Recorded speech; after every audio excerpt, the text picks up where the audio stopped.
Good morning सबैजना सन्चै हुनुहुन्छ। म भर्खर उठेको पनि हिजो जस्तै त चिसो नै छ। अब आज चाहिँ त्यस्तो केही छैन चिसो हो। अनि रेडी भइसकेको छ। आज मानिगाडातिर जानुपर्छ। हिजो चाहिँ मैले मिस गरेको थिएँ, मानिगाडा देख्नु पाएन, ब्याट्री लो भएर। म अवश्य नै देखाउने छु। आज चाहिँ एकचोटि बाई बाई गरिदिए त।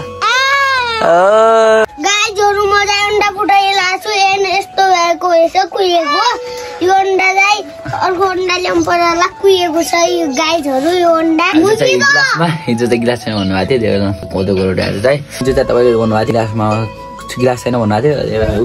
ऊ चाहिँ ठुलोमा खाइरहेको थियो, किनभने अब तातो हुन्छ कि ग्यासमा, त्यही भएर अब यहाँमा ठुलोमा अब हुने भएन। कोदो रोटी खायो भने हामीलाई के हुन्छ, भिटामिन हुन्छ, एउटा हामीलाई गाईहरु ताकत पनि आउँछ, अनि हामी मोटिन्छौँ, गुन्द्रा हुन्छौँ। गाइज म चाहिँ रेडी भइसकेँ मानिगाडा जानलाई। मानिगाडा जान लागेको बाइकमा भिडियो पनि बनाउने छु। म चाहिँ के भन्न गइरहेको भने विशेष गरी म भिडियो किन बनाइरहेको छु भने हाम्रो सोकोटको मान्छेहरू चाहिँ बढी जस्तो हाम्रो दाजुभाइ दिदीबहिनीहरू सब इन्डियामा भएका कारण कोही 4-5 वर्ष जति भइसक्यो होला, कोही त्यो घरै आउनु भएको छैन कि। त्यही भएर अब उहाँहरूलाई त चासो लाग्छ नि त, अब कस्तो छ के चाहिँ हाम्रो गाउँ ठाउँ भनेर होइन। त्यही भएर अब त म उहाँहरूलाई देखाउन चाहन्छु हाम्रो गाउँठाउँ। आफ्नो गाउँठाउँको माया त सबैलाई लाग्छ नि त गाइज होइन। हाम्रो देशमा रोजगारी छैन, केही छैन होइन। त्यही भएर पनि अब त्यसो इन्डिया जानुपर्ने हुन्छ।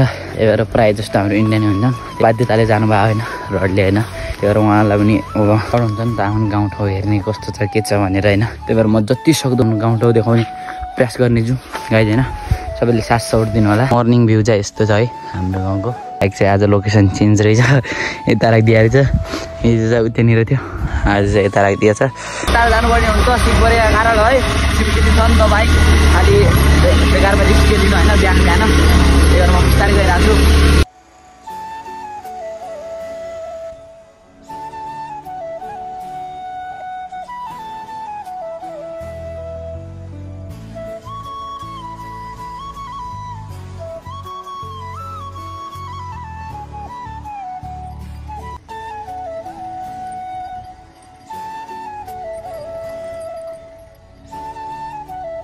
यही नै हो मानिगाडा होइन।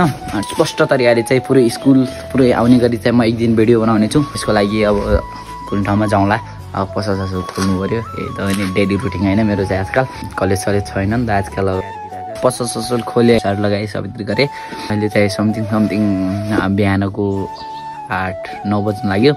अनि गाई छैन, पसल खोलेको 1-आधा घन्टा भइसक्यो। अहिलेसम्म एउटा ग्राहक नि आज छैन। आराम चाहिँ यहाँ चाहिँ के सब आफ्नै काममा बिजन, कामको सिजन भएको कारणले चाहिँ होइन आफ्नो काममा छन् धुमधाम तरिकाले। कुरै भएन, मान्छे पनि छैन कि गाई आजकल चाहिँ सब इन्डिया चलिदिन्छ नि। यहाँको मान्छे चाहिँ तराईतिर झरिसके, पहिला जस्तो छैन होइन। आजकल चाहिँ 1.5 घन्टा भइसक्यो, अहिले एकजना पनि आएको छैन। आइहाल्छ पछि चाहिँ। अब अहिले चाहिँ कोही आएको छैन गाई छैन।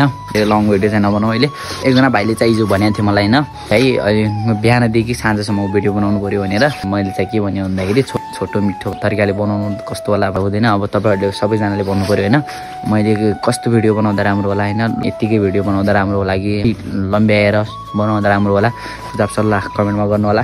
हिजोको कमेन्ट चाहिँ दामी थियो होइन, त्यो एउटा कटरामा चिया खायो होला होइन। त्यो चाहिँ के हो भन्दाखेरि गाई होइन, त्यसले स्पष्ट पारिदिन्छु। अब छिटो खाने बानी छ कि मेरो चाहिँ, त्यही भएर चिया चाहिँ अब धेरै तातो हुन्छ नि त, त्यही भएर गिलासमा खाँदाखेरि त टाइम लाग्छ। त्यही भएर चाहिँ म कटरामा खाने गर्छु होइन। चिसो हुने भयो नि त एकैछिनमा। त्यही भिडियो बनाएको, कमेन्ट गर्नु होला होइन, के फरक परेन, सपोर्ट चाहिँ अवश्य दिनु होला। आजको भिडियो चाहिँ म यति नै गर्न चाहेँ। ओके, धन्यवाद, जय नेपाल।